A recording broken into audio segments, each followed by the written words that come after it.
I think we're several years away from printing zirconia at the same strength, compression strength and tensile strength that we can get out of a milled unit of zirconia. But I'm really comfortable with like the inlay onlays printed. And my mill, I mill one unit at a time. And on the printer, I can print 5, 6 units at a time or even more on a very small platform.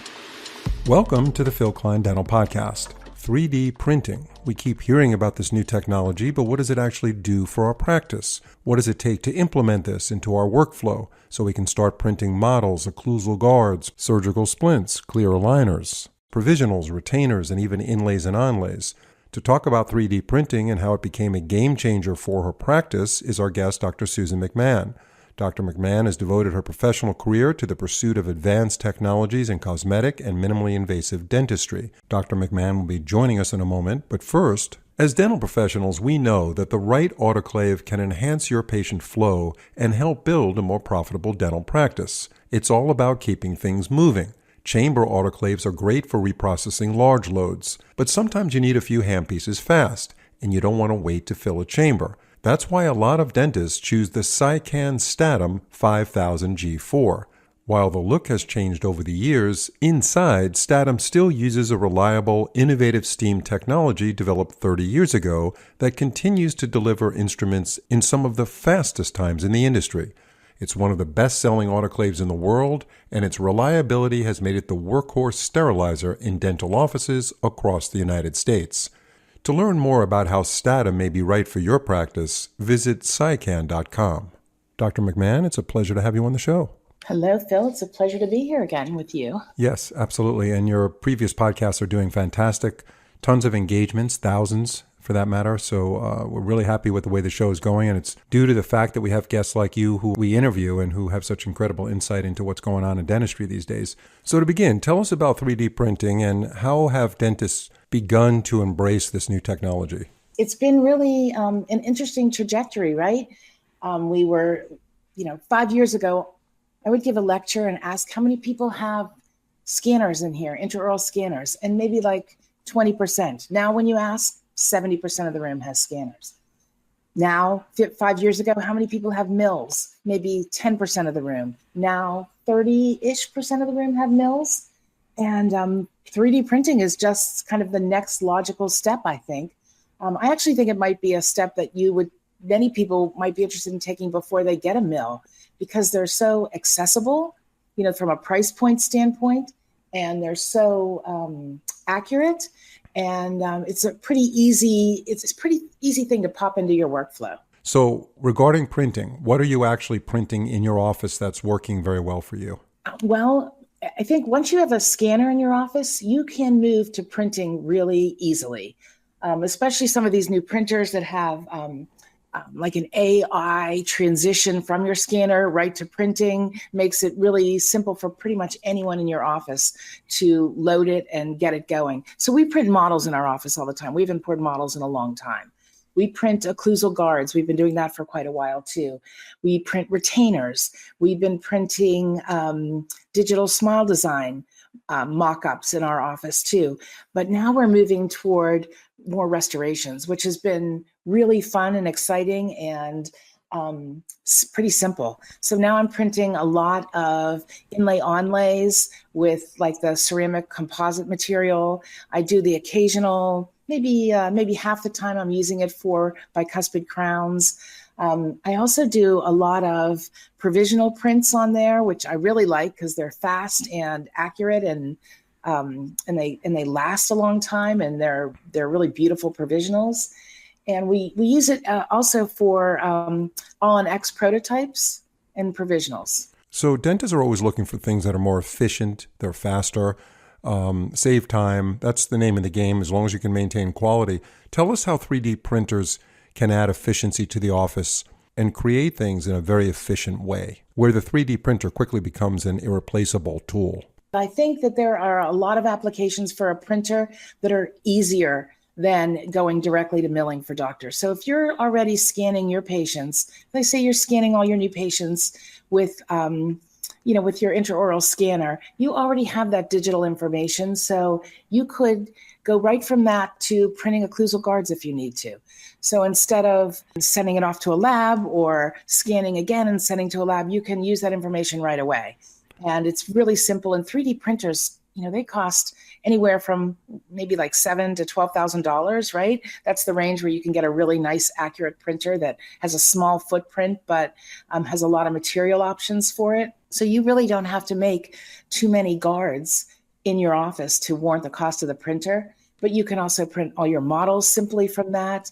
And now there's a lot of printer companies that are working on the digital software for clear aligners. So you could go right from your scanning to your clear aligners, and that's kind of exciting too. Yeah, that's going to be a major disruptive technology for the companies that are selling these aligners to the dentist, because the cost of that is going to change dramatically. And I mean, just make it so much less expensive to print it in the office. Oh, I 100% agree with that. I think it's going to be really disruptive because now there's a few companies that are doing almost all of our clear aligners, right? But once, and it's already out there. There are already printer systems that are doing this, and it's getting more and more refined by the day, the software that does the design work to take you from your current state to your finished state and print the aligners at the in-between. But it's because printing is so fast and cost efficient, I really think you're right about that. It's going to change the way the clear aligner market is. Yeah, certainly bring the price down. For whatever it is now, it's going to come down, to meet the competitive price of in-office printing. It has to, right? It just has to. Absolutely. So we're all aware that zirconia is the buzzword for materials these days. The labs are pushing it, the manufacturers are pushing it, the dentists are prescribing it. So as we stand now, how far away are we from being able to print a zirconia restoration in the office? I think we're several years away from printing zirconia at the same strength, compression strength, and tensile strength that we can get out of a milled unit of zirconia. That's the basic, that's when I have a mill in my office, and that's what we're milling on our office is single unit zirconia mostly. My associate's milling those kind of all day long. And she is not, we can't print those to get the same clinical properties out of those yet. But I'm really comfortable with like the inlay onlays printed. And my mill, I mill one unit at a time. And on the printer, I can print 5-6 units at a time or even more on a very small platform. So you can really speed production up, and the cost per unit it's really affordable. It's really inexpensive. So take us through the scenario of a dentist who does not have a 3D printer in the office. They have a scanner, so they're familiar with that part of the digital workflow. How do they implement 3D printing into their workflow, and who's critical on the team to make this happen? Right. You always need somebody that has a propensity, has like has a kind of a higher skill set with technology, right? So I have one, she's a hygienist actually, but she's kind of our lead on that. But it's really pretty simple to do. So some of these intraoral scanners will link directly to your printer software, and others, there's a bridge to get them there. And I know sometimes that makes people feel like it's complicated, but it really isn't. You're simply taking the STL file from your intraoral scanner, uploading it into the software, design software, or the software that allows the supports to be put on it to be printed. So something as simple as models, you can take the scans that you do in your intraoral scanner and print them directly, models directly from them onto a printer with a little bridge that comes with all the printers. Really easy. It's basically 2 clicks. The AI takes care of it for you. If you want to design other things, if you need to make other things, like you want to make an occlusal guard, you want to make retainers, you want to make a custom tray perhaps, or you want to make a provisional model, then you have to have a design component to it.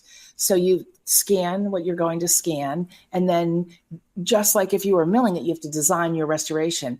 And ExoCAD has design software for that, modules that you buy individually. Some of the printers have their own modules. The Trio scanner has its own modules, and that's what we use in our office, the Trio scanner. So if I want to make provisionals for somebody, say I'm making an anterior, doing an anterior case, and I want to print my provisionals as opposed to the old-fashioned way of bisacryl in a stent. hand making them. I would prep my teeth, do the scan for, my final scan for my final restorations. And at the same time, I'd take that scan, run it through my digital design, and then put that into the printer and print it. 15, 20 minutes later, I have beautiful provisionals. Any preference on design software or printer? I think that depends on what technology you already have in your office, and what printer you choose to get. I have a couple printers in my office. I have a Formlabs and I have an Accurata. And the Accurata is kind of our new favorite in the office. It's a very small footprint, but it's super accurate and super fast, and it has a lot of material options for it. The thing about printers is every time you use a different material, you sort of have to store that material. So the material is on a tray that's loaded into your printer, and like we keep tray material, mouth guard material, or occlusal guard material. We keep the restoration, the ceramic composite blend material, and then we take a provisional material and maybe one more. So I kind of have 5 trays of this material that's in a little rack in the office. And I like this Accurata printer because the trays are small and it's very neat. And my Formlabs is a bigger printer, and I can print 10 models at a time on it. But we pretty much only use that for models these days because it's a little bit of a beast. It's a bigger thing to manage as far as keeping different materials. We'll be right back with Dr. McMahon in a minute, but first, thanks to GC America, we're now able to incorporate all the advantages of glass ionomer into a beautifully aesthetic, strong, long-lasting restoration. That's a great reason to try GC Fuji Automix LC. You'll love the convenient Automix delivery system and ergonomic dispenser, which allows precise placement into the preparation. And GC Fuji Automix LC is bioactive, allowing for a high rechargeable fluoride release, which is ideal for high caries risk patients. And because it forms a chemical bond to tooth structure, even in the presence of saliva, there's no need for etchant and adhesive bonding. This saves steps and is ideal for challenging patients where access and isolation are difficult. And the small filler particles in the material allow for superb polishability and excellent aesthetics. So when you're thinking glass ionomer for your clinical cases, think GC America, a world leader in dental materials. To learn more, visit gc.dental. Tell us in your experience how you progressed with the applications of 3D printing. Did you start with models and then move on to these other applications like you discussed? Yeah, I think that's where a lot of us start. That's certainly where I started. And we sort of did like a hybrid situation where we were printing models and then still using a Drufamat to suck down guards on it. So I'd print a model and then suck down the guard, or I'd use it to suck down a retainer and then, cut it out the old-fashioned way. But it's still so much cleaner. Now, if I ask my assistant, every once in a while, the printer will be being in use and we need a model right away. And I'll say, do you want to pour that up? She will look at me like I am crazy. Like there is no way I'm getting out, there's no way I'm getting out alginate. There's no way I'm getting out stone and finding that vibrator again and making that mess. Like it just never happens anymore in our office. Yeah. So that whole mess in the lab is just days, that's in the past now.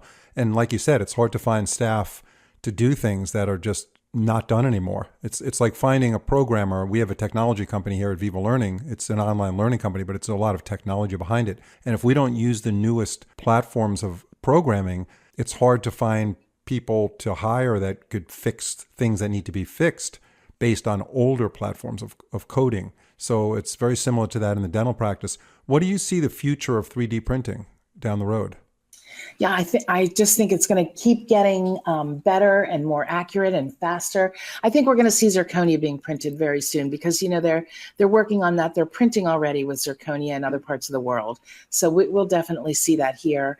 And I think that we talked about the clear aligners a little bit. I think that's going to change the whole clear aligner market and make it so much more accessible to so many dentists.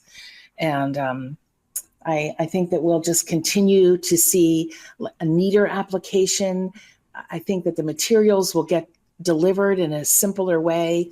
At the IDS a couple of years ago, I saw the printers that were using little pods for material, kind of like a Keurig machine. You could just pop the pod in, whatever material you chose, and print whatever you needed to print. And, there's issues with waste and earth-friendly disposal with things like that. But I think we're going to see more and more of that. So tell us about the learning curve. How do you get the team up to speed when you purchase this new technology that your staff is not familiar with? How do you get them to seamlessly integrate this into your workflow?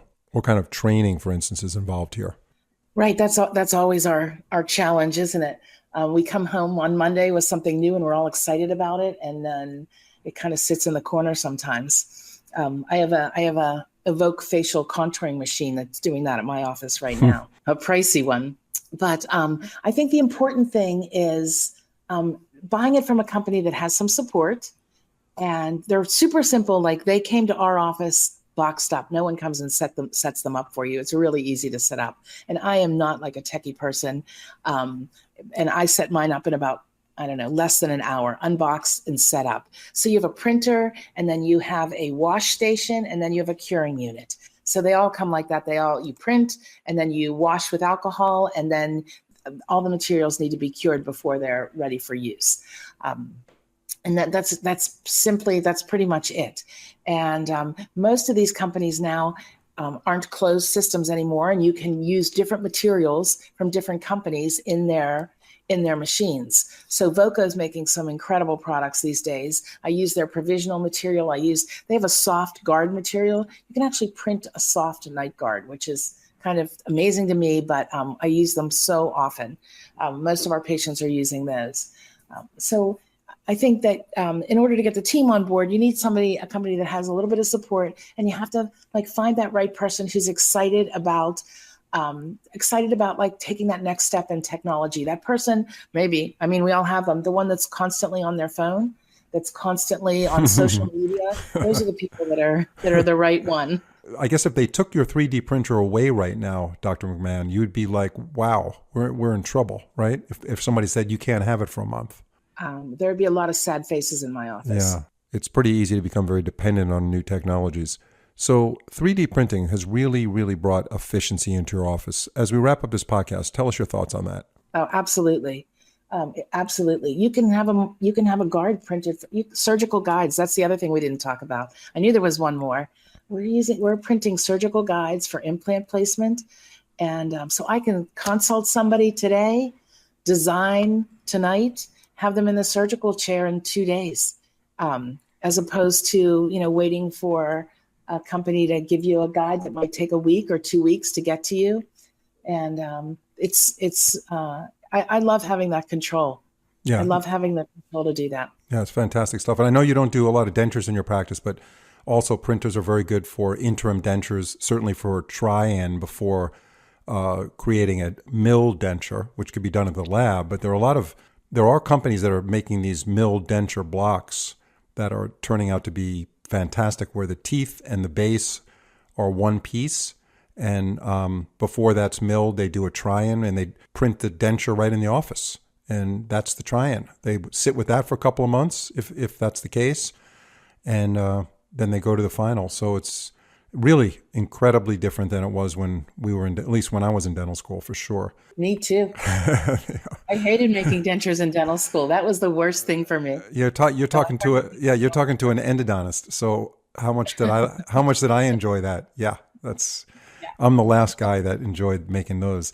But I hear you. Yeah. Very happy we had this time together, Dr. McMahon, and our audience could listen to your insight into using 3D printers and the efficiency that it brings. And we look forward to future podcasts soon. Thank you so much. Thank you so much. All right. Have a great day.